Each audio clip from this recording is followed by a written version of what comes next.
Yo,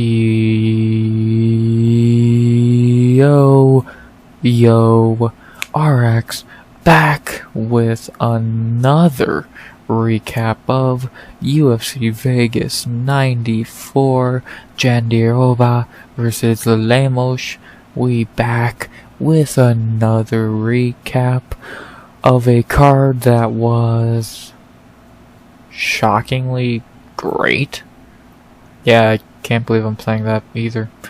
Yeah, this card was shockingly amazing. One of the best cards of the year, hands down. Like, the prelims, which I'll get into and you'll see, were pretty bad. But the second that main card started, we got 6 bangers. It was just banger after banger after banger. It was fucking great. I'm so happy to be wrong about this card, because this card was actually amazing. I really enjoyed it. And compared to what I thought we were going to get, I am very happy. I expected garbage like everyone else. Yeah, we got bangers, man. I'm happy. I'm not going to complain about being proven wrong and getting a good card. That'd be stupid. I'll take a shockingly good card that had no reason to actually being good. Fucking, we'll go with it. So, yeah, I love these cards that prove us wrong. I wish more Apex cards did this, but they usually don't. But this one did, so yeah, I guess more than anything, enough rambling. I guess it's time to get into this recap. So, unless I'm forgetting to say something, I talked about the card a little bit. That's the only thing left to say before I get into the recap. Please like, comment, subscribe. 100 subs goal by the end of 2024. Thank you for 56 subs, new milestone. I know it's not really a milestone to talk about, but if it's a new number, it's a milestone, ain't it? So let's just keep growing one by one and see how far we can get. So, unless I'm going to say something, I don't think I am. Let's get right into this recap. 11 fights. I know I broke down 12 in the breakdown. That is because we did lose a fight on weigh-in day. We lost the original co-main event between Brad Tavares and Jeong Park. Park had medical issues after the weigh-ins, and the fight got pulled. Kinda sucks, but at the same time, not really. I was not overly looking forward to this card, or not this card, but this fight, but yeah, it's not really, clearly it wasn't a big loss to the card, because the card was still amazing without it. So, yeah, I'm not really too upset about it. Get this rebooked for a card in a couple weeks, maybe, whenever. That would be a nice fight night, or fucking put it on a pay-per-view, send this to fucking Perth, some shit, I don't know, it'd just be good. Rebook it if you want. I don't care if you do or don't. So, yeah.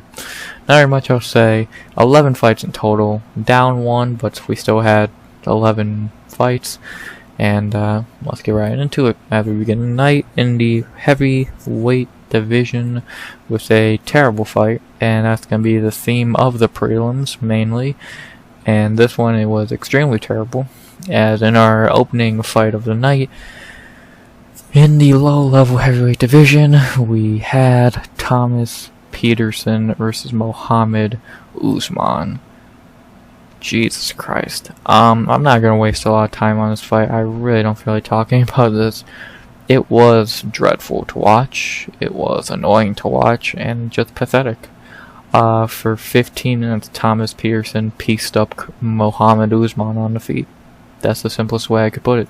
For 15 minutes, Petersen just pieced up Usman, which is definitely the least likely way of winning I had for Petersen, but he fucking won on the feet for 15 minutes. Usman was scared to strike with him. He can't take a fucking punch.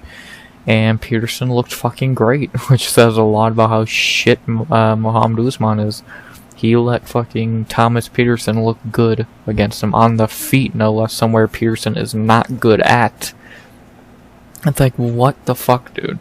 You had one job and you fucking, like, I think most people thought on the feet it was Mohammed's fucking world. You're Your brother's Kamaru. You can have a nice jab, set up some takedowns. The fight never hit the ground. If it did, it was like seconds. And yeah, it fucking pathetic. Just a fucking hands down pathetic performance from Mohammed Usman. He's a joke. He's a joke, and he made a joke fighter look good. I'm not really sure what else I can add. This fight sucked. Yeah, terrible. Low-level heavyweight at its finest. Probably maybe the two shittiest heavyweights on the roster, if not at least one of them. So, garbage. Just garbage. So, yeah, not very much else to say about the fight. To talk about each fighter real quick. I want to talk about Mohammed first. This dude's a pathetic excuse for a fighter. Like, he might be the shittiest fucking nepotism hire in UFC history. Like, he is the Thiasis Antetokounmpo of MMA. If you know, you know. This dude's awful. He can't fucking fight. He can't strike. He can't take a punch. He can't throw a punch. He can't wrestle.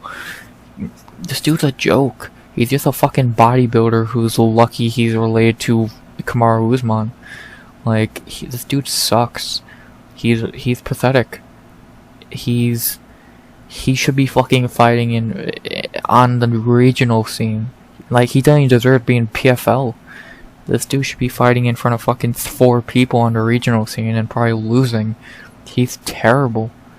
Like, he's lucky he was on a tough season with shitty fighters.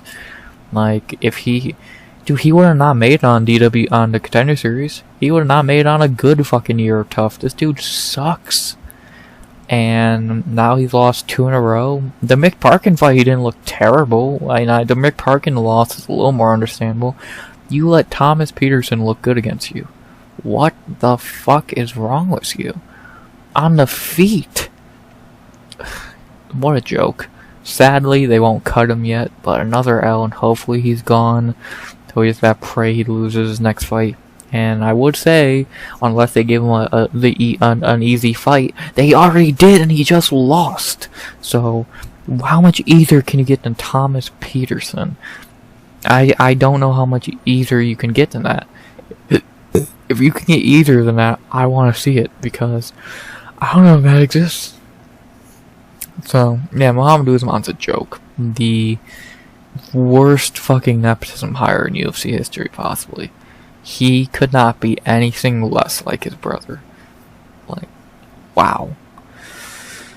And then talk about Thomas Petersen, not much to say. He fought a can, and he fucking looked decent.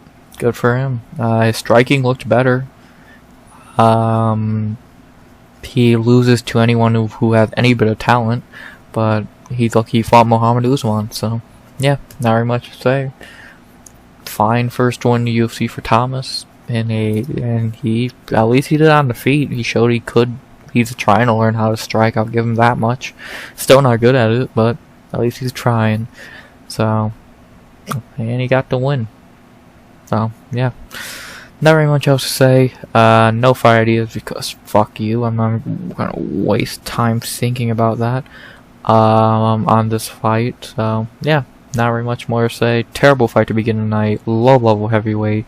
They both suck, but Mohammed Usman somehow sucks more. I can't really believe it. Not very much else to say. Mo Usman's a joke. After that, we had to our second fight of the night in the women's flyweight division. Another pretty terrible fight, but this was a little bit better than the Usman fight, but not really high standards. As in our second fight of the night in the women's flyweight division, we had Luana Carolina versus Lucie Pudilová. This was as lame as you thought it was. Pretty terrible fight, but what do you expect when you put 2 terrible fighters in the cage? Round 1, Luana did a lot better than Lucie. Did good on the feet, cut Lucie open with some elbows in the clinch. Really good round for Luana, clearly took round 1. Round 2, a little closer. I definitely think it was the best round for Pudilová. I gave it to Pudilová. She did some good work. Trying to remember the fight. I think she got a takedown or some shit. She did fine. I thought it was 1-1 going into the third, and Luana looked better in the third. Pudilová had moments, but they were few and far between, and Carolina was just the better fighter in the third, and she won the fight 29-28 on 2 scorecards, 30-27 on the other. Yeah, probably not far off from what I expected. I expected Carolina to win. I don't know if I expected it to be dominantly, but it wasn't. So, she won. She is the better fighter as expected. That was expected. She was the better fighter on paper. She was the better fighter in the cage. Yeah, Pudilová took a round off her, but it was a close round at that. Carolina had the most dominant round of the fight in the first, and then in the third it was a little close, but it was kind of clear at the same time. So, just my bad. I'm recording this when I'm meant to be recording this instead of being lazy, so you're gonna hear a couple yawns and it's 4:30 in the morning. You want this out on time? That's what I thought. But, yeah, not really much to say. Luana was just a better fighter. Like, round 3 was close but clear, and she got the win. Pretty simple. As predicted, I feel, for a lot of people. So, for as bad the fight was, it was predictable. So at least you can have you get a quick, easy prediction correct out of it. So yeah. So yeah, not very much else to say about the fight. Nothing special, pretty lame, but better than the Usman fight. But that's not saying much. So now let's talk about the fighters. I guess I'll talk about Carolina first, real quick. Not much to say. Got a win, 3 in a row. You could give her a half decent fight now against who I don't care. You could, let's see, she's in flyweight. She could fight JJ Aldridge. I think she caught out like Jasmine Jasvicious. That's fucking stupid. But yeah, she could fight like JJ Aldridge, Veronica Hardy, someone like that.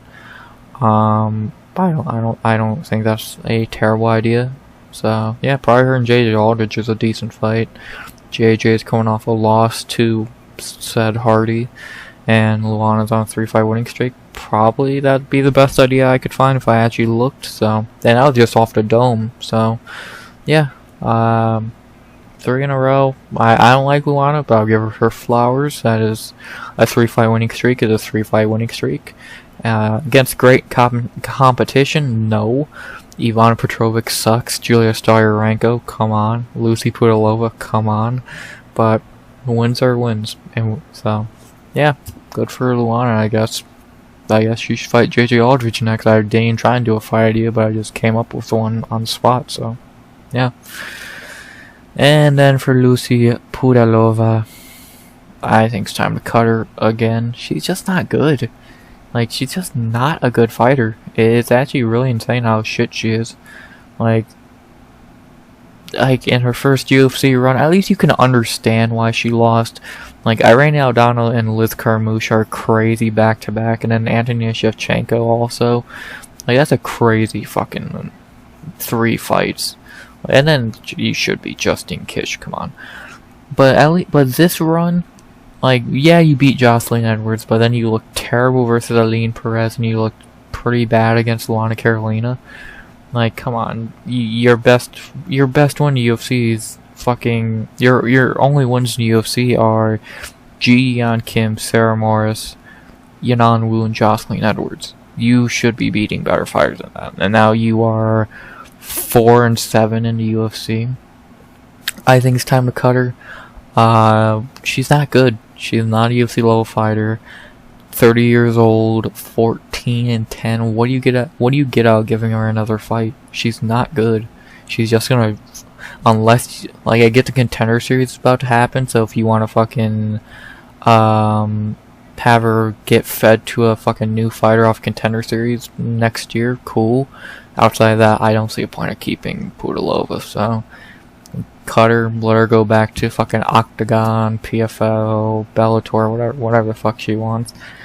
She's just not good, not worth keeping around, and she's just not UFC level. Never was, never will be. But yeah, not really much else to say about this fight. Pretty lame, as expected. Not the worst fight on the card, but not far off. And yeah, not really much else to say. Again, really no fight idea because I don't care. Carolina, I guess JJ Aldridge sounded good in my mind. Pudilová should get cut. Not really much else to say.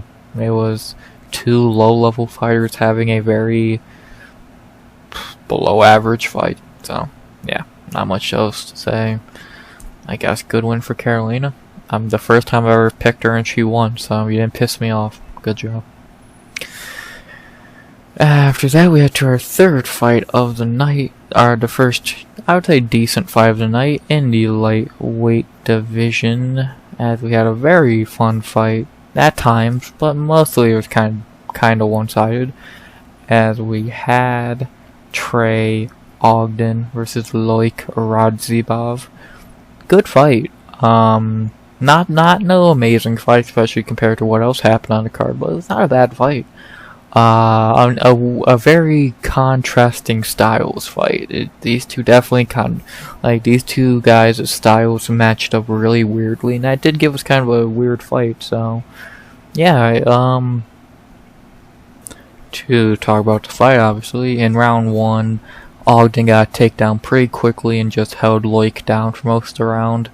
In round two, much of the same. It started off with Loik kind of beating up Ogden, but eventually Ogden did get the takedown and kept him down for a good amount of time. So it was close. I gave Ogden the round, but I could see giving Radzhabov round two.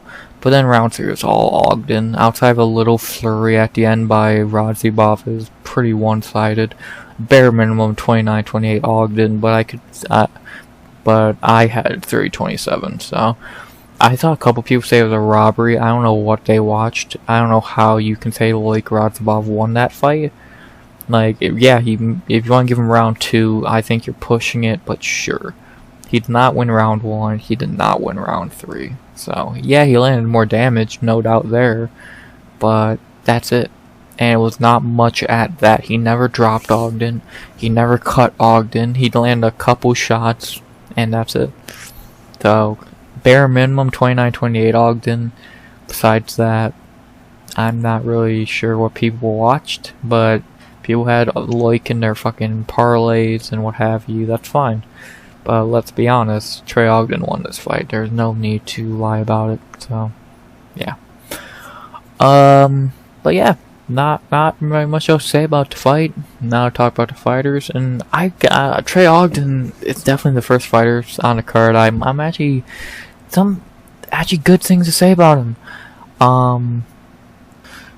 This dude has really turned around his career. Like, he started in the UFC looking pretty ass. Fucking Jordan Levitt beat him in a striking match. He beat Huber, and that aged really well. Ignacio Bahamondes beat his ass. But now the dude's on a 3-fight winning streak, and he's looking decent. Like, yeah, are the wins great? No. Nick Moda's terrible. Kurt Holobaugh sucks. Loik Radzhabov is a good win. Like, that's his first good win since the Huber. And it was an impressive win. It was a toughly fought fight, knocking off a dude who's only ever lost in the UFC 2 Rumbeki. He's a guy who's beat guys like Esteban Ribovics, and like beating a tough dude like Loik Radzhabov as, I don't want to say easily, but as one-sided as it was at times. That's impressive. Like, is Ogden the most exciting fighter? No, not at all. But he is a good fighter. He's a smart fighter. He literally, like, to be honest, the main reason he won this fight, he was smarter. Was he the better fighter? Not really. He was smarter. He got to takedowns when he needed to. He kept him down for enough time to where he got the win, and that's all he needed.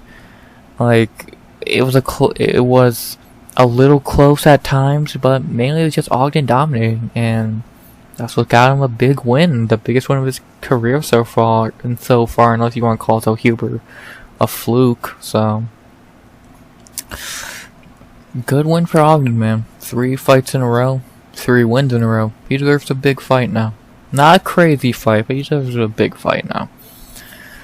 And talk about the opponent Loik Radzhabov. He could lose to worse fighters. Not a bad performance. He didn't look bad. He just got outsmarted. Could be worse. Could got finished. Got put in a couple submissions that looked pretty close, but he was able to survive, and he was able to go the full 15 minutes. And people want to pretend he won, so he can put that in his back pocket. He'll bounce back. He actually looked a lot better than I thought he would. His gas tank held up pretty well. Striking looked good. Power looked good. But just the takedown defense didn't look amazing, and the get-up game didn't look amazing. So, but he'll be back. Dude, Loik's a good fighter. Loik's a tough fighter. He's a tough dude to fight. He's gonna be tough as hell for any young guy. He's gonna be a tough fight for any veteran. He'll bounce back. Only fucking 33 years old, 2-2 in the UFC now, and those 2 losses are to good fighters. We'll see what happens, man. Loik's not gonna fucking go away without a fight. So, dude's good. Only thing I'm saying now is who should they fight next for Trey, Ogden. Again, I think he deserves a pretty decent fight. The dude's good. But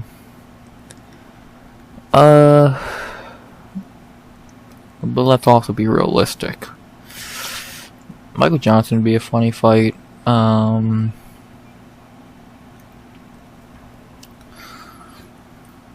Jim Miller would be pretty neat. Mateus Rambecki would be neat. Bonfim. Now I think kind of getting into too far territory. I don't think he's gonna get a fight with someone like Nazareth or fucking etc. But Clay Guida would not be a terrible fight.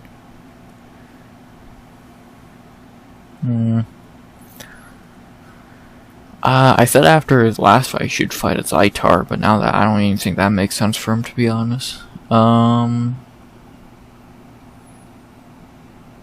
Malarkey. That's not a terrible option, but how big is James Malarkey at this fucking point? I don't hate a fight with Rambecki. I think that's not a terrible fight. Is there a better fight for Rambecki? Not completely. That's not a bad fight. Michael Johnson again, that's a decent fight.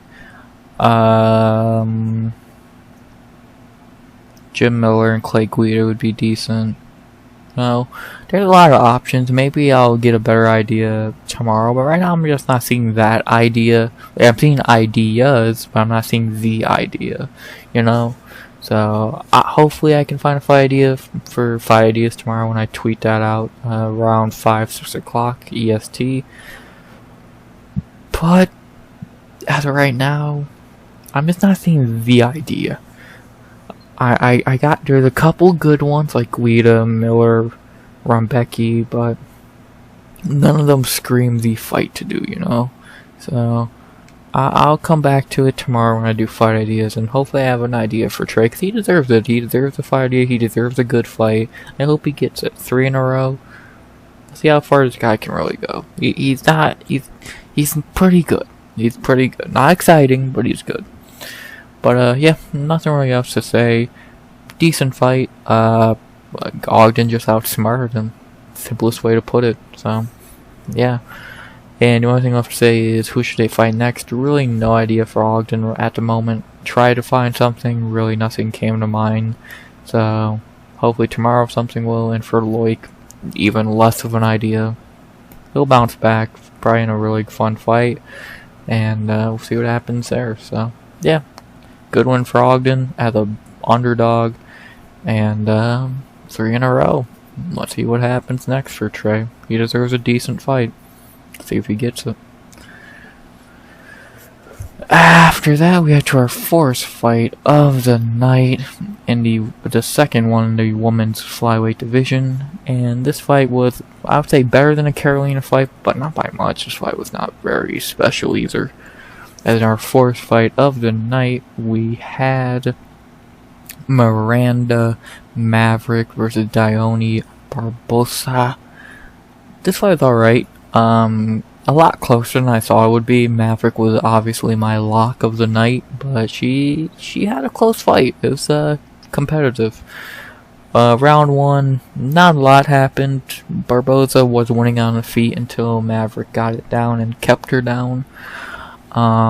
Easily taking round 1. Round 2, probably Barbosa's best round. Maverick really didn't do much outside just getting the takedown and laying on Barbosa. And then round 3, a lot of the same as the first. A little bit of striking. Barbosa had moments, but mainly it was just Maverick dominating on top. That was it. So, pretty simple fight to recap. Maverick was just dominating on top for most of the fight. If she wasn't dominating on top, and if Barbosa wasn't kind of just letting her in top control, then Barbosa was doing decent in the stand-up. Barbosa's a lot bigger, and she was actually doing some good work in the stand-up, but she was really giving to Maverick, letting her just get in top control at will. So, yeah, not an amazing fight, but a learning experience at best for Barbosa. Not really a bad loss, and it was a fight, you know. So, yeah. Nothing special about it, but pretty simple fight to predict, and it was not bad. So, yeah, not very much else to say. Let's talk about Miranda Maverick first. I don't know why I started with Barbosa. Not very much to say for Maverick. Got a pretty easy win here. Now on a 3-fight winning streak. Not the most impressive winning streak. Choi, Lee, and Barbosa. She would have beat fucking Cortez, obviously. But, yeah, hopefully she gets the rankings fight in her next fight. There's definitely some names she could fight. So, we'll see what happens there.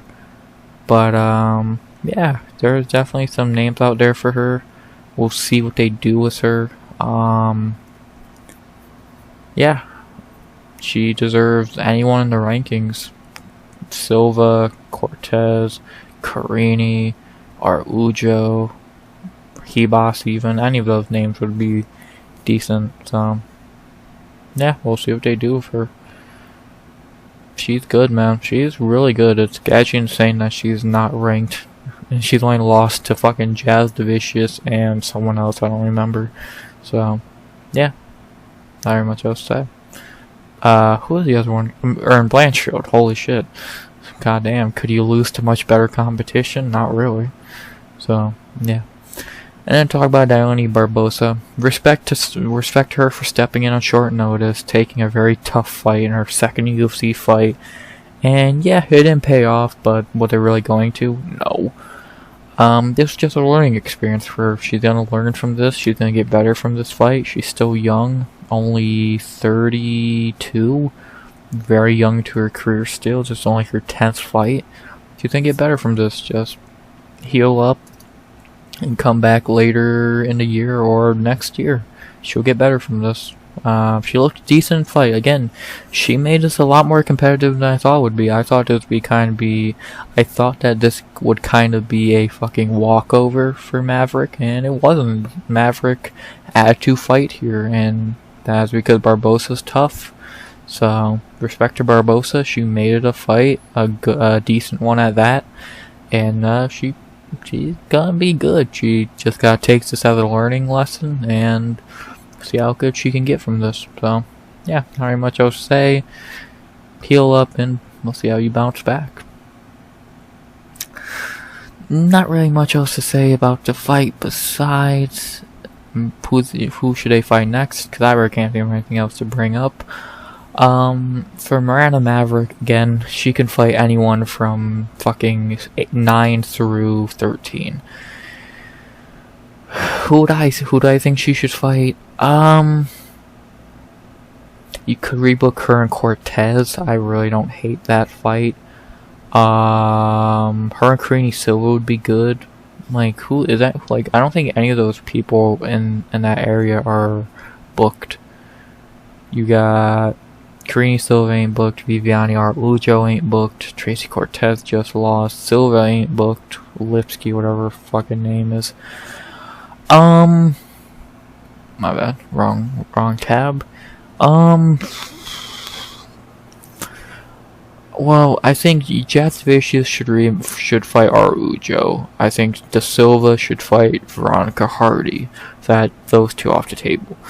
Do I think they do Creeny Silva and fucking Maverick? I don't know. I'd like to see it. At the same time, should Creeny even do that fight? Like, Carini could fight Hebos. I think that might be a better fight. And then that would leave Cortez. So I'm down to see Cortez and Maverick rematch, or not rematch, but get rebooked. So yeah, that's probably what I would do. I would have Hebos fight Silva, or Algeo fight Jacevicius. Lipsky fight Veronica Hardy, and let's have Trey Cortez fight Miranda Maverick. I think it makes sense. Let's do it. I don't know why you wouldn't. So let's get booked. I think let's get rebooked for later in the year or next year. We know Cortez don't fight very often. So yeah, I don't see why not. Like, Maverick's a training partner for Rose. You have that storyline, and I don't see why not. So let's get booked. Yeah, not very much else to say. I think after the last week has told me Maverick probably wins this fight pretty easily. So let's get booked. And then for Barbosa, really no fight idea. Peel up, bounce back, and see what happens. We'll see. She'll get better from this. Definitely, depending on the matchup she has in her next fight, good chance I pick her to win. She looked decent here against a good veteran. We'll see how she looks against a lesser competition. Not very much else to say. Decent fight, and good win for Maverick. Who should they fight next? I think you should rebook Maverick and Cortez, and then Dione could fight whoever they give her. I know that's stupid, but I can't really think of a fight idea. So yeah, not very much else to say. Good one for Maverick.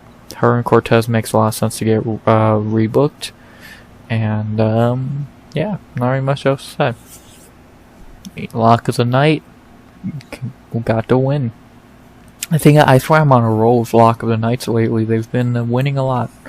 I've been pretty accurate with my locks lately, so I'm pretty happy about that. So yeah.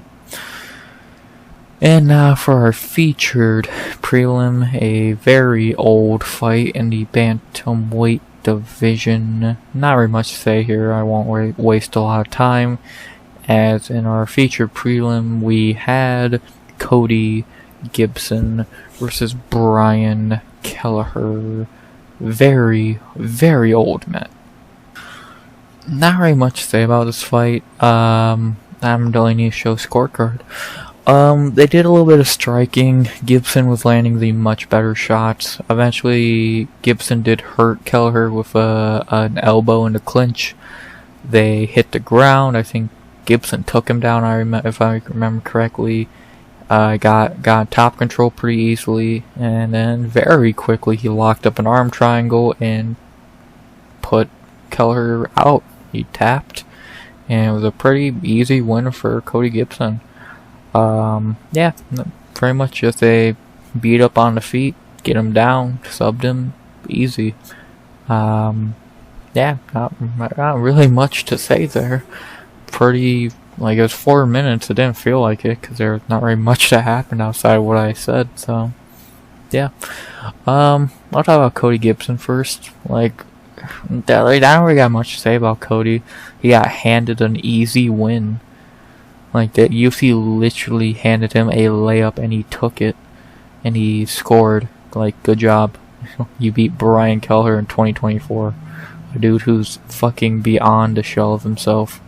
So yeah, I'm not impressed. Again, Cody Gibson, 2024, against Brian Kelleher in 2024. Yeah, UFC gave him a layup. They didn't want him to get fucking cut, so they were like, here you go. Beat up Brian Kelleher real quick, so. It's his first win in 10 years in the UFC, so good for him there, but besides that, again, I'm not impressed. Why would you be?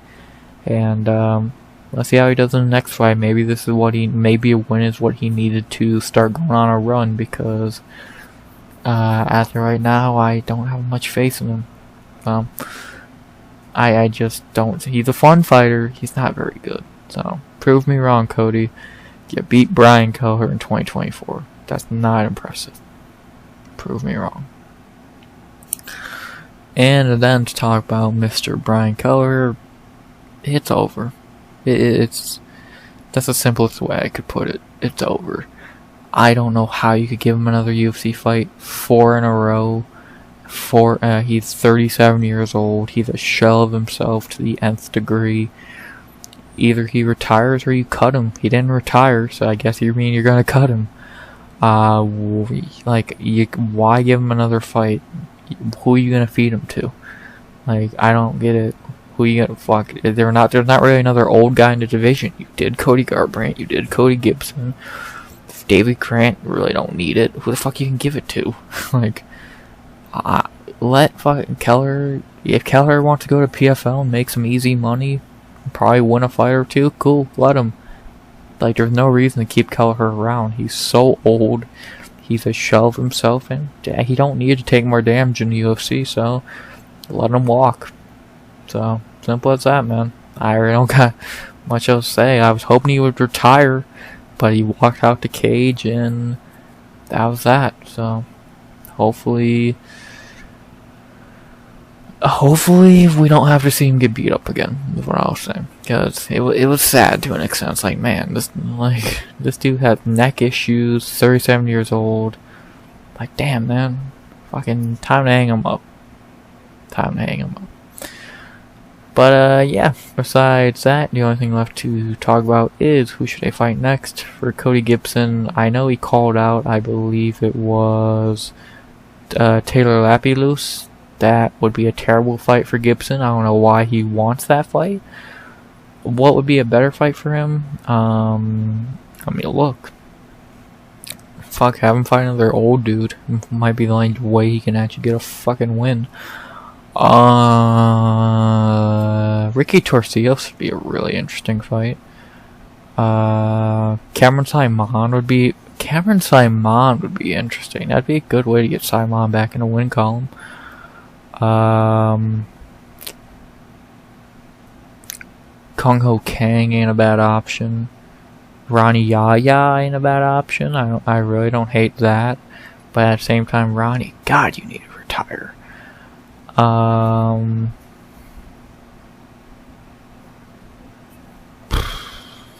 David Grant maybe would be a fun fight.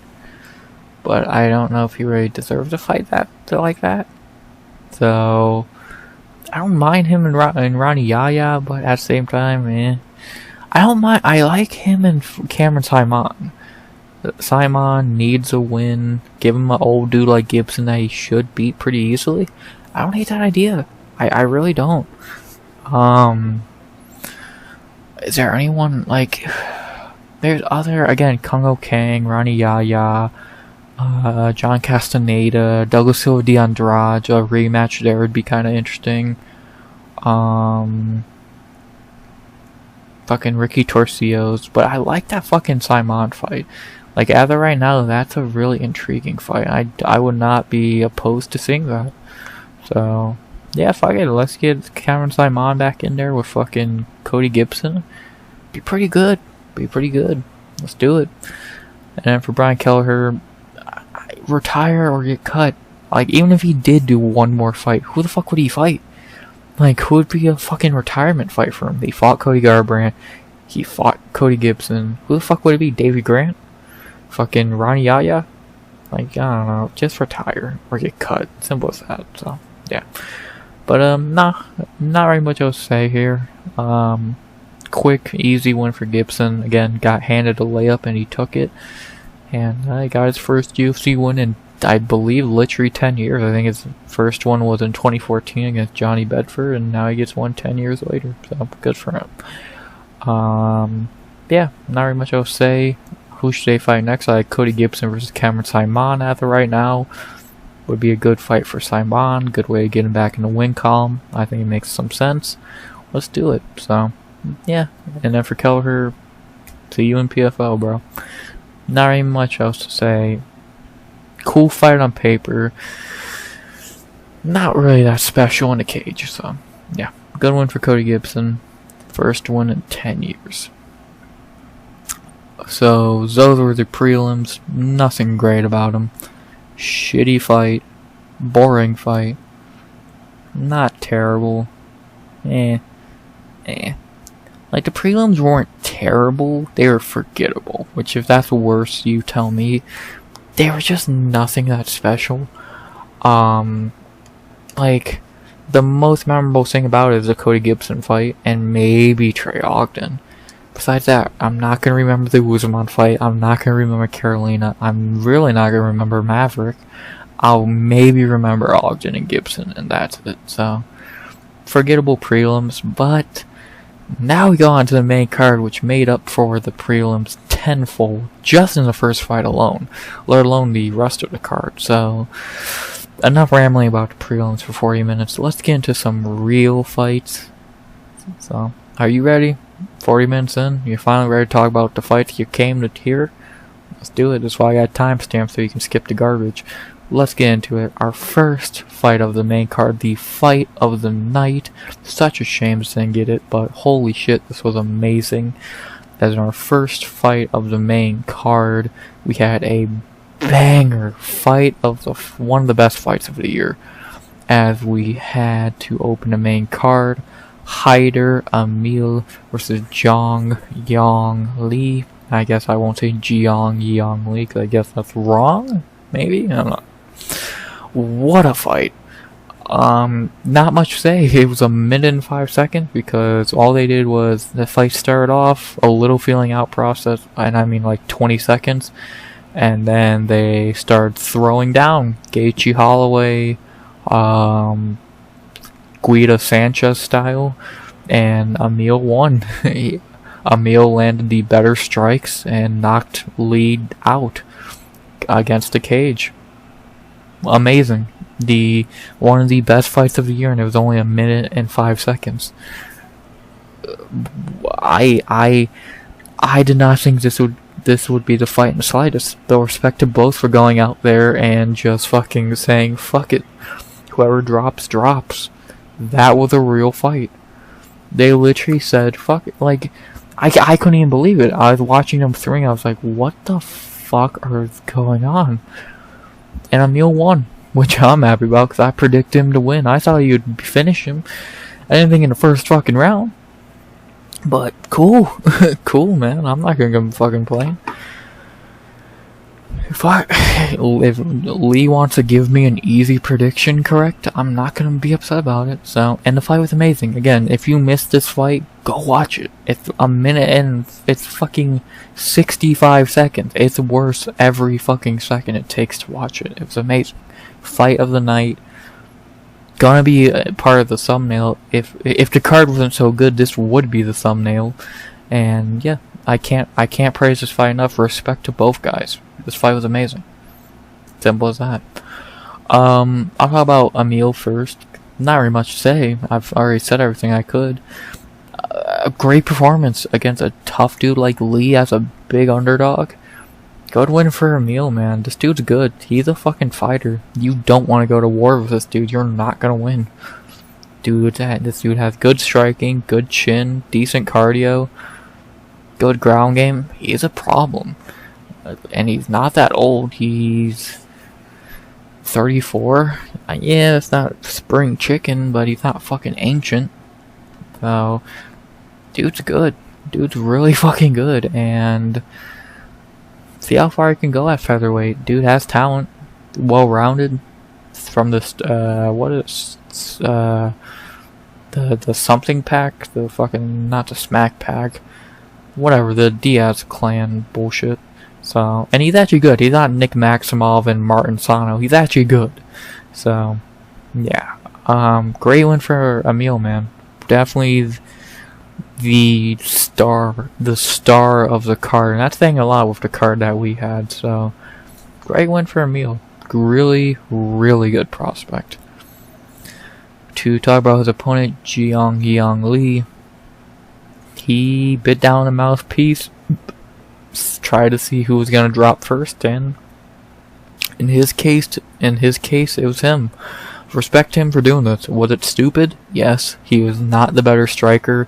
He did not have the power advantage, but he didn't care. He didn't see who went down first, and I'll give him respect for that. Lee's a decent fighter. I don't think he's that great.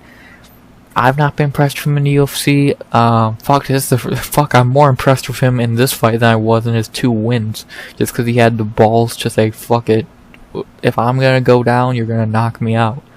So, I'll give him respect there.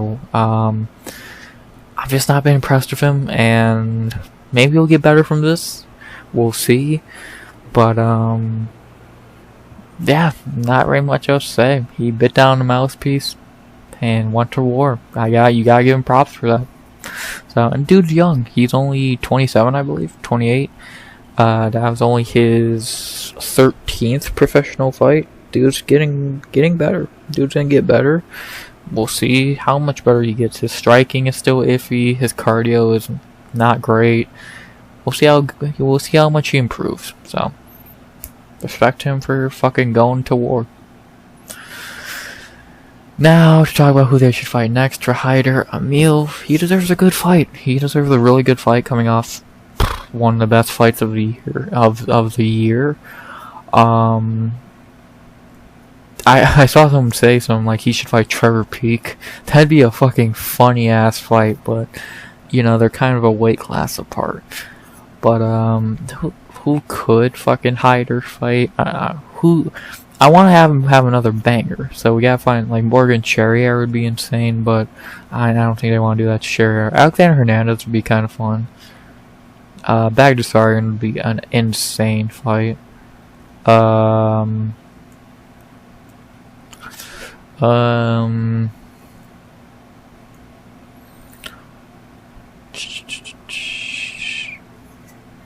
Elkins. Ooh. Darren Elkins. Ooh. That'd be a fight. I think I saw that. I think on Instagram. That'd be a good fucking fight. Fernando Padilla would be batshit crazy. Charles Jourdain would be batshit crazy. But I think we're getting too high. I like the Hyder Amil Darren Elkins fight. I think that's cool. I would say either Elkins or who was the other guy I said? Alexander Hernandez. I think either one of those fights would be pretty good. Luke Alexander would be pretty awesome. Cool. Pretty awesome also. But yeah, I don't mind Hernandez or fucking Darren Elkins. I think Hernandez is more likely. But I'm not opposed to seeing him fight fucking Darren Elkins either. So either one would be cool. And whichever one they do, it's probably gonna be a good fight. So yeah, if they do either one, they should. But it's the UFC, they're fucking stupid. But yeah, I'm down to see either. So, not very much else to say. I'm probably going to say Hernandez, since that's more likely. But, again, can you go wrong with either? No. So, yeah. And then for Lee, heal up, come back better. I know I say that for a lot of the losers, but A, do you want this video to be forever? And B, do you really care who the loser fights? No. So, yeah.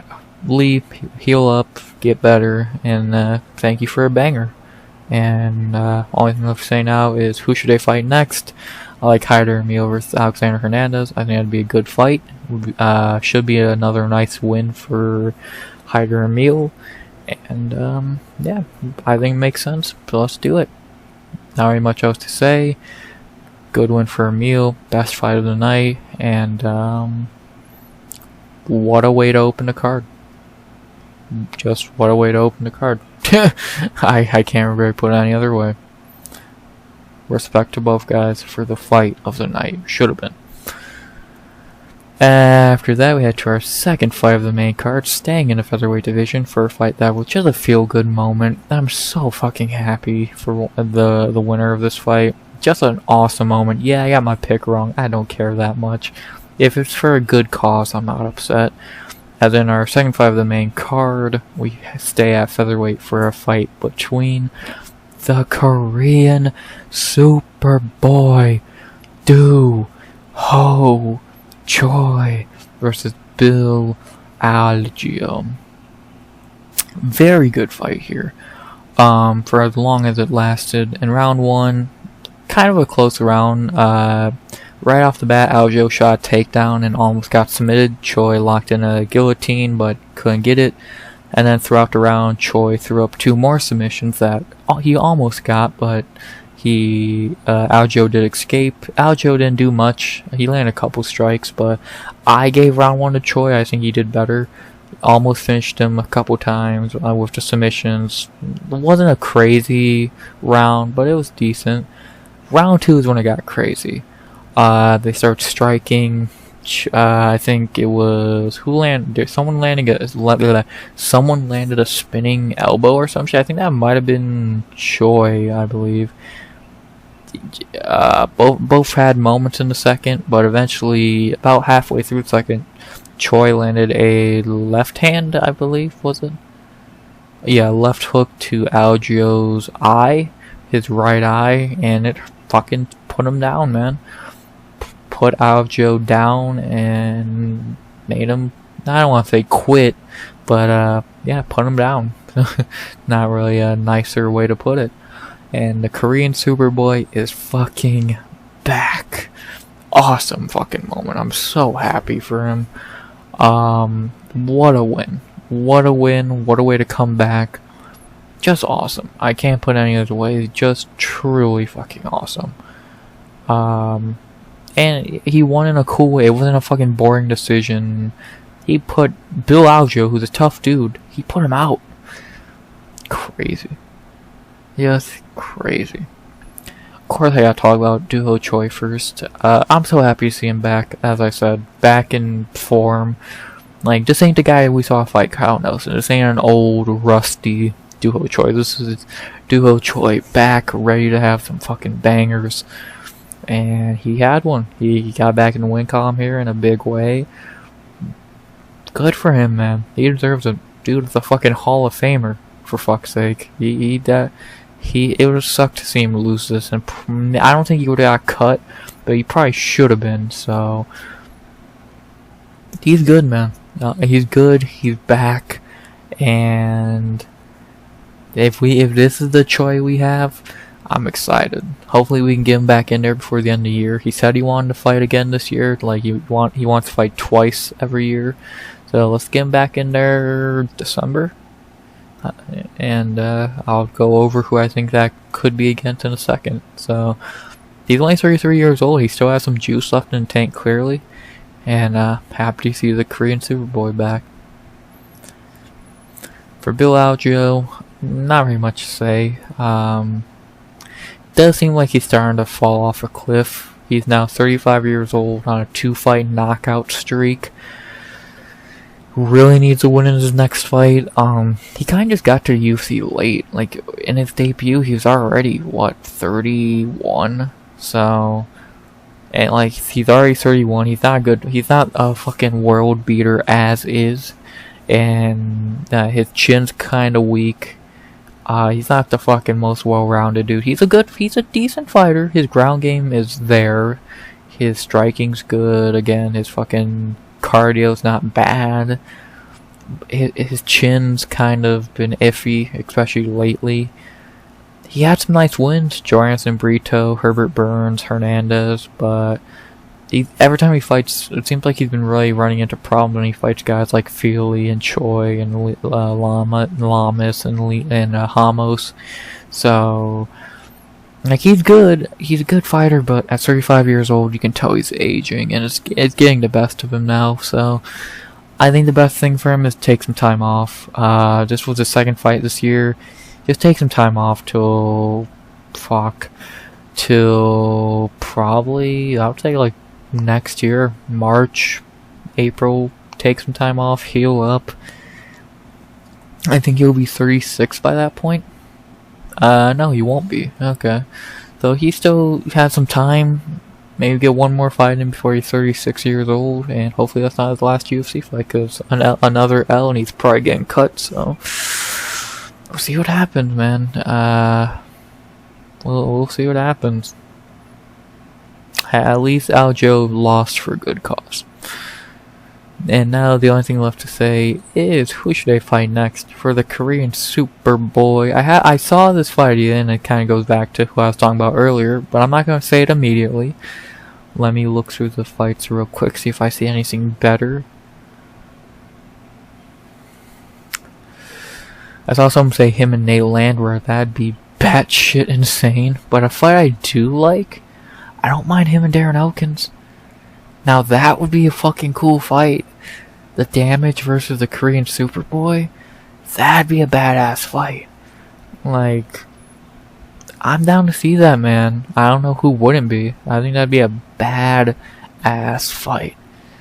I'm like, it's either that or like again, Nate Landwehr would be pretty cool. Billy Quarantillo would be pretty cool. Juicy J would be cool, but that Darren Elkins Korean Superboy would just be awesome. I hope they do that. And then for Bill Algeo, same thing. Heal up. There's some fights for him. Hakeem Dawodu, Charles Jourdain, Jack Shore. I don't mind a Charles Jourdain fight. That's actually not too bad. Both on 2-fight skids.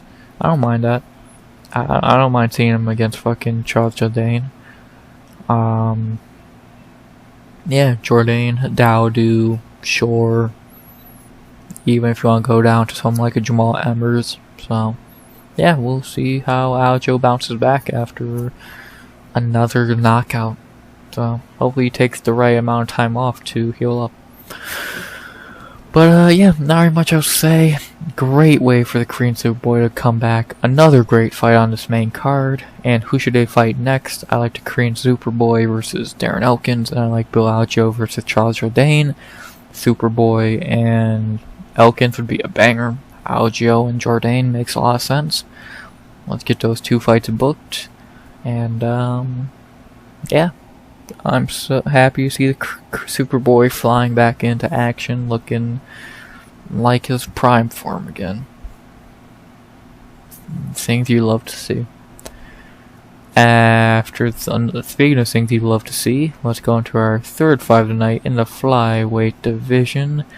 As after that, we had a crazy fight between Bruno Silva versus Cody Durden. This was insane. In round 1, Durden just wiped the floor of Silva, beat the shit out of him easily. I can't really put it any other nicer way. He just picked him apart. Like it looked like fucking amateur hour. Round 2, much of the same. He dropped Silva, hurt him badly, etc., etc. But then they got back on their feet. Cause Durden had him down for a minute. Fucking, we know Durden's a great wrestler, etc. When they got back to the feet, Silva, we all know Silva has that power. And Silva showed that by landing an uppercut from fucking hell that put Durden down, and a couple ground and pound shots, and Durden was out. What a fucking comeback for Bruno Silva in a fight he was getting completely demolished in. Gonna be down 2 rounds. Could have had a 10-8 in there, fuck. And he comes back with a fucking uppercut from hell to put Cody Durden out. And to fucking, what a comeback. What a fucking comeback. In a fight he was getting destroyed in, man. Like, he was getting fucking embarrassed to an extent after a while. And he just said, fuck you, I'm winning this fight. And he did. Simple as that, man. Simple as that. Bruno Silva always has that power, man. It's good to have him back. Just like Duo Choi, it's good to have Silva back. Can't really say much else. What a comeback. Let's start with Bruno Silva first, because obviously who the fuck else would you talk about? 4 in a row now? Like, imagine if this dude stayed active. Like, it'd be fucking insane. If this dude could stay active, he could do some good things in the division. He has the power, he has good cardio, he has a ground game. He just needs to stay active. And that's been his big fucking problem in the UFC. He fucking keeps taking these breaks. He fucking won two times in 2021. Takes a break for 2 years. He wins in 2023. Takes a break for a year. I gotta stay active, man. 4 wins now. He's back in the top 15. Let's see what he can do. If he can stay active, I'm not going to say he's going to be champion, because I don't think he can be. He could probably be top 10. Like, to be honest, I think he has a good chance of being top 10. I think he could beat fucking Matheus Nicolau. I think he would beat Alex Perez. I think he fucking probably beats Matt Schnell and Tim Elliott. So, there's some good fucking fights out there for the guy. So, if he can stay active, hopefully we can see him fight those fights and see how far and how good he really is. So, yeah. It's good to have Silva back. He's still young. He's only fucking 34. So, let's see if he can stay active. That's been his Achilles heel. Hopefully he can finally do it. And for Cody Durden, fuck him. I loved watching him get knocked the fuck out. Fucking, so nice. So fucking nice, man. That's what you get, you fucking dick. So, yeah, fuck Cody Durden. Only thing left to say now is who should they fight next? For Bruno Silva, of course, he's back in the rankings now. 4-fight winning streak. He deserves a ranked fight. Who should that be against? Holobaugh, maybe? Because I think Matt Schnell's booked. I think he just got booked against Alessandro Costa. Am I right? Yes. Tim Elliott's done for a year. I saw his fucking Achilles getting surgery. Tagir should fight Charles Johnson. I don't think he would fight Nicolau. I don't hate him and Holobaugh. Like, if they move Durden down out the rankings completely and they move Silva up in it, so if they move Durden down, Sue up to 14 and Silva up to 15, I don't see why you wouldn't do fucking Sue and Bruno Silva. Like, I don't hate it. Or Sue versus Tim Elliott, but again, Tim Elliott's gonna be done for like 7 to 8 months or some shit. And the last thing we want is Bruno Silva to not be active. So, I'm not sure. I'm really not sure. I'm leaning Sue versus Silva. So, I said Sue should fight Tim Elliott after his fucking last fight, but again, Elliott's gonna be done for a while, so Matt Schnell's booked. Nicolau, who knows what's going on with him. Let's just wait and see what happens, man. Let's just really wait and see what happens. I think the best fight Silva could really get is Matheus Nicolau, and I don't think that fight's gonna happen, so we'll have to wait and see what happens. Not really much else to say. Bruno Silva and Holobaugh. Sounds like a pretty good fight. But, not really much else to say about this fight. Amazing comeback. Another great fight on this main card. And, who should they fight next? I like Bruno Silva versus Holobaugh as right now. Maybe I'll change my mind on that, but there's not really much else there, so let's do it. Silva and Holobaugh. Both guys have fucking not lost in a long time. Let's see who loses first.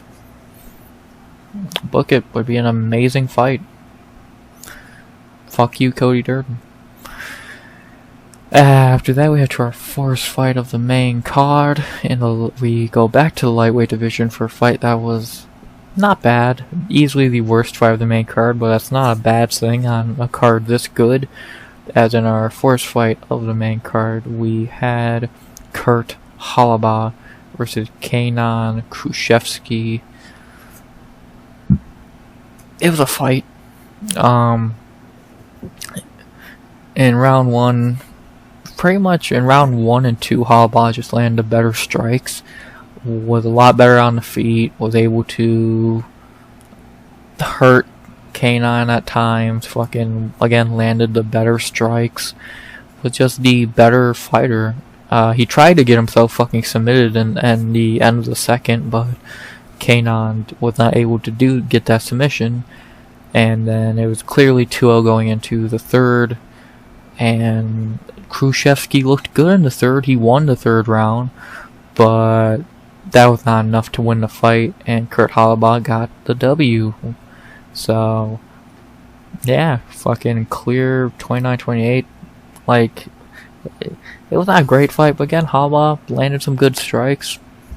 took the first 2 rounds and got the win. So, yeah, man, can't really say much else. Pretty, again, it was easily the worst fight on the main card, and that's not a bad thing on a main card this good. So, and again, it was not terrible. It's not a terrible, like, this would have been the best fight of the night on a lot of cards. It was just unlucky, and it had to be on this great card. So, yeah, shit happens. But good win for Holobaugh, man. Good win, and he looked good. He fucking kind of just beat up Kaynan. It wasn't some boring fight. He kind of just beat him up around the cage for 15 minutes. So, good shit, Holobaugh. Yeah, not really much else to say about the fight. I guess I'll talk about each fighter real quick. Not really much to say. For Holobaugh, he beat up a pretty bad fighter. Got back in the win column. His first win outside of tough since never. Like, and yeah, this is his first UFC win that is not involving tough. So, about time. He's not a good fighter. That's the funny thing. He's a tough dude. He's a fun fighter, but he's not good at all. So, but he's better. He was a better fighter in this fight, and that's all that really mattered. So, good for him. Good for him. 37 years old, finally getting a UFC win. Good for him. And then for Kaynan Kruschewsky, there's not much to say. This dude's not good. Like, he's terrible. Like, the Elvis Brenner fight, I gave him benefit of the doubt. Elvis Brenner was a great fighter, yada yada yada. You make Kurt Holobaugh look like a good fighter? Like, come on. You made Kurt Holobaugh fucking look good. Like, dominantly made Kurt Holobaugh look good. It's like, come on, dude, I expect better. I expected a lot better. Like, I didn't think he was that great to begin with, but like, you suck. Like, you suck. Like, how do you suck that bad? Kurt Holobaugh styled on you. You're trash. Like, he'll be out the UFC with another fight, because if you can't beat Kurt Holobaugh, who are you going to beat? I gave you benefit of the doubt on Brenner. You don't get here, buddy. You suck. Not really much else to say besides who should they fight next. For Kurt Holobaugh, there is a fight I did think of that does sound really fun. If they would be down to do it, if the UFC wants a fucking banger, let me look through. I'll tell you if I see anything better than that idea, but I don't know if I will. I think a great idea would be... Let's see, where do they got this guy ranked? Where the fuck do they got this guy ranked? Oh, right next to each other. Trevor Peek. I think that fight's actually, like, perfect. Kurt Holobaugh versus Trevor Peek. Are you telling me that fight was not made to happen? Like, I swear these two were put on Earth to fight each other. The fight, it makes too much sense. Why not? They both kind of fight the same. They're fucking stupid. They're just gonna go forward and fucking punch each other. It's gonna be great. I say do it. Trevor Peek and Kurt Holobaugh. Who would not want to see that fucking fight? That's gonna be fight of the night on any fucking card. So, let's do it. Put that in front of a fucking crowd. A cool fight night. Featured prelim or some shit. Fucking book it. It'd be fucking amazing. Peek and Holobaugh? Can you get much better than that? I don't think so. Book it. Who wouldn't want to see that? So, yeah, not very much else to say about this fight. Pretty forgettable compared to everything else on this main card, but it wasn't terrible. It was a fun fight. It was fun. It had no right being as good as it was, but that was the theme of the card, so yeah, not very much else to say. Who should they fight next? I like Kurt Holobaugh versus Trevor Peek. That fight is literally perfect. And for Kaynan, who cares? He sucks. So, yeah. Good win for Holobaugh.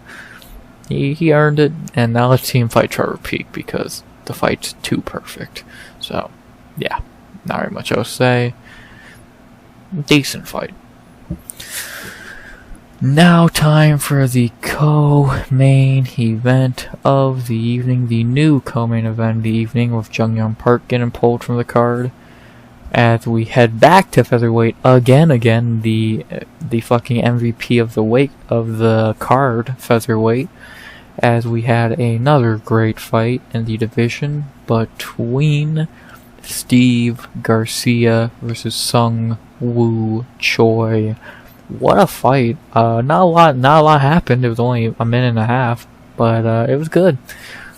They not very much to say. They did some striking. Like, we know there's no feeling out process in a Steve Garcia fight. They're gonna go in there and fight, and they did. Quickly into the fight, Garcia landed some punches that hurt Choi, dropped him to the mat, some ground and pound, and it was over. Quick and easy 90 offers for Garcia. Only took 96 seconds to get Sung Woo Choi out there, and just another really impressive win for Steve Garcia. And a giant co-main spotlight. Good for him, man. Like, he deserved it. He got a big win, and gotta be happy for the guy. So, yeah, really cool co-main event. Really nice co-main. So, yeah. Of course I gotta talk about Steve Garcia first. I hyped him up so much in the breakdown. He fucking even overperformed those fucking expectations. This dude's good. Like, 4 knockouts in a row now against decent competition like Hooper, Costa, and Choi. This dude's a problem in the division, and he deserves a real fight now. He deserves, like, he called out Dan Ige. I don't think it's gonna happen, but I would, if they booked it, I wouldn't hate it. Like, he deserves a really decent fight now, and I hope he gets it. He deserves it. He deserves to be fighting a guy. Like, if he's not fighting a ranked guy, he deserves to be fighting someone around the echelon, Sadiq Yusuf, or Alex Caceres, someone like that. Like, he should not be fighting fucking Charles Jourdain, who's on a 2-fight skid. He should be fighting someone who's close to the rankings in his next fight, if not even in the rankings. So I hope, like, he should have been fighting someone like that in this fight, but I get it. So hopefully the UFC gives him a better fight in his next one, and if he wins that, fuck, man, I don't even know what to say at that point. Steve Garcia is just on another level right now. Hopefully he moves out the most underrated category, because he is one of the most underrated guys at the time at the time of this fight, and hopefully an awesome performance in the co-main event gets some respect on his name and gets him a big fight, because the kid has earned it. Give him a big fight, Dana. To talk about Sung Woo Choi, not much to say. He's kind of just a fucking journeyman of the division, 4-6. He's never been a good fighter. He never will be. He is 31 years old. He's a nice journeyman. He'll win a couple fights against guys he should beat, like Yusuf Zalal and Jarno Aarons, but he's never going to beat a Mansour Evloev, a Gavin Tucker, and Alex Caceres, a Steve Garcia. So he's a dude you throw in there to have a fun fight or get put on a highlight reel. Like, you would throw him in there with fucking Hyder, Amil, Morgan Sherrier to hype up a prospect. You won, like, the Jarno Aarons fight was kind of silly, because that was, like, what did you get out of that fight? Like, you're not gonna build up Jarno Aarons because he fucking sucks. So, yeah, Choi's just a fucking journeyman. He's never gonna be a great fighter. He's just a fun fighter.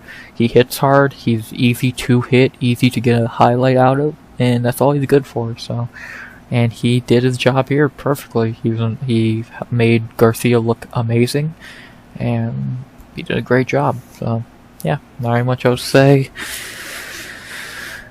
The bigger they are, the harder they fall. Now talk about who they should fight next, and this one I'm excited. Who the fuck should Steve Garcia fight? He deserves a pretty nice fight. Like, just to look at the rankings, you got Edson Barbosa, you got Dan Ige, you got Bryce Mitchell. I don't hate the Bryce Mitchell fight. Dan Ige's unlikely. I heard someone say Edson Barbosa. I don't hate it. Do I love it? Again, Sadiq Yusuf's not a bad option. It's not a bad fucking option, man. And then, like, when you start getting to these guys, if Garcia fought one of these guys, I wouldn't be upset, but I think he deserves a bigger fight than these guys. Like, yeah, I get his wins are not amazing, but he's done more than all of these guys. Like, he deserves to jump all of these guys. He should be ranked above, like, I'd probably put him right around here, if not even fucking here. So, he deserves to be fighting a Caceres, a Sadiq, a fucking Ige, a Mitchell, more than he deserves to be fighting a Landwehr and a goddamn fucking Erosa. So, yeah. I'm down to see him fight a fucking one of these higher echelon dudes. Who should that be? Let's rule out Edson and Ige, and Sean Woodson was ever in conversation. So it's pretty much Caceres, Yusuf, and Mitchell. I might say Bryce Mitchell. Like, to be honest, I might say Bryce Mitchell. Or, like, I don't mind Yusuf. I like the Yusuf fight.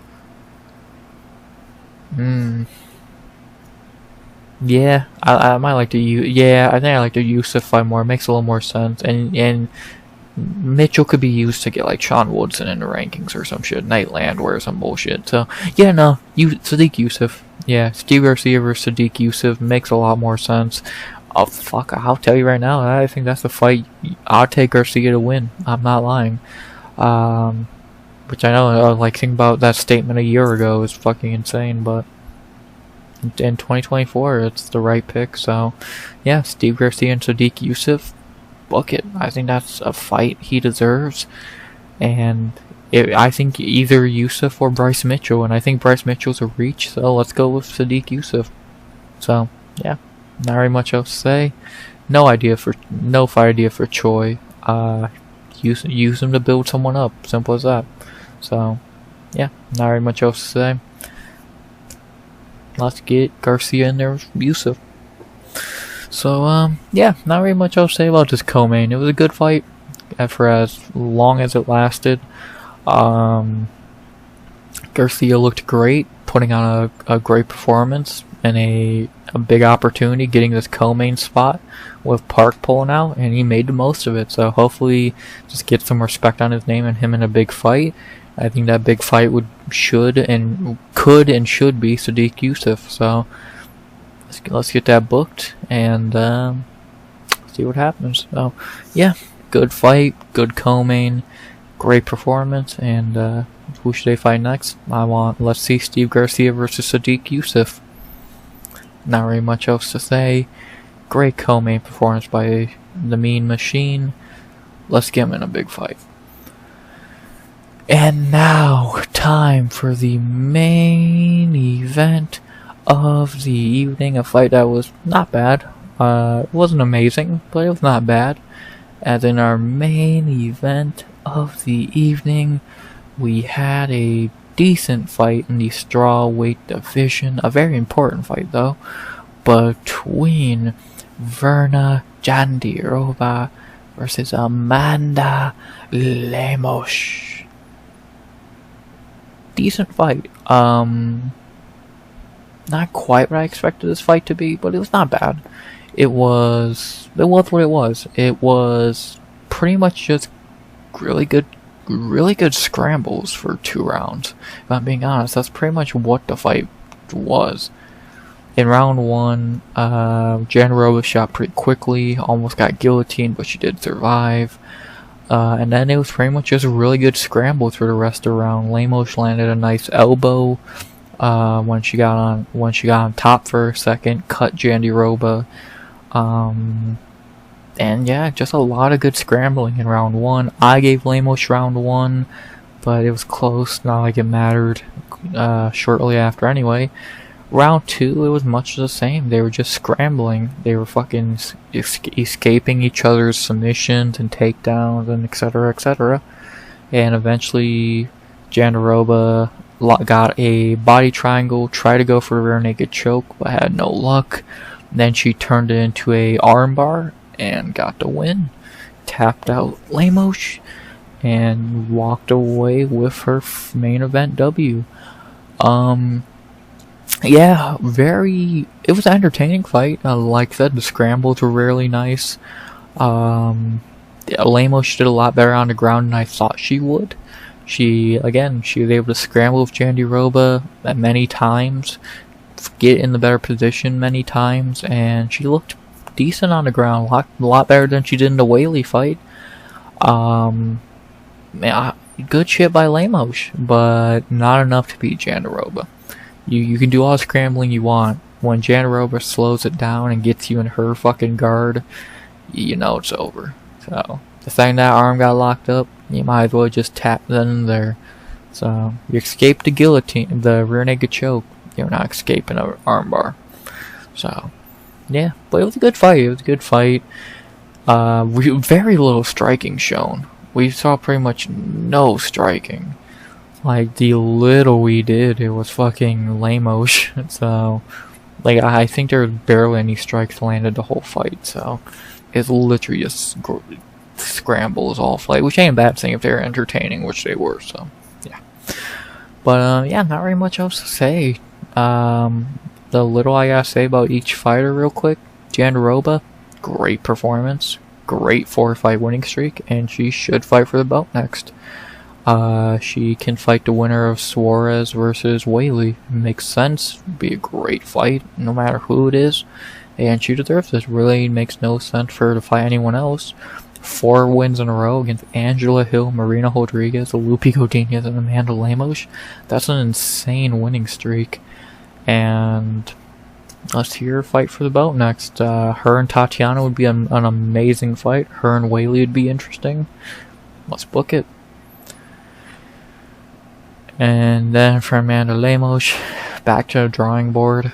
I think her title aspirations are pretty much up in flames at this point. She's 37 years old. She's gonna be 38 next year. Do you really see her getting a belt anymore? Like, she's lost to the upper echelon of the division a couple times now. And then if you really look at who do you really think she beats in the higher echelon? Who she's not fought? Tatiana? No.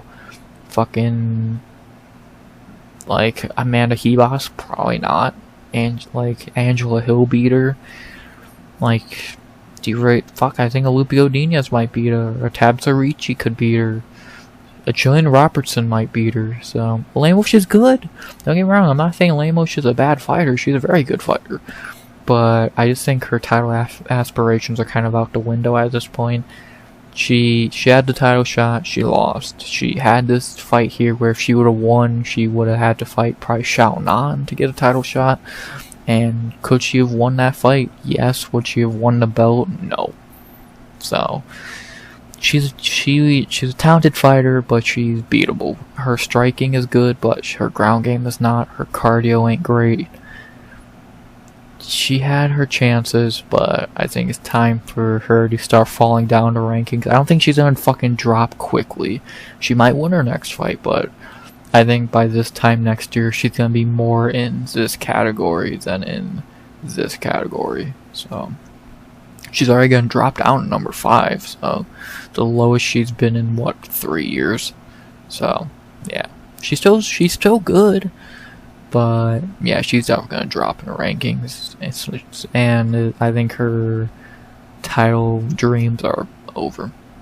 Sorry, I like Lemos, but gotta be realistic after a while. So yeah, not very much else to say besides who should they fight next. Jandiroba, I already talked about it. Fight the winner of Whaley and Tatiana.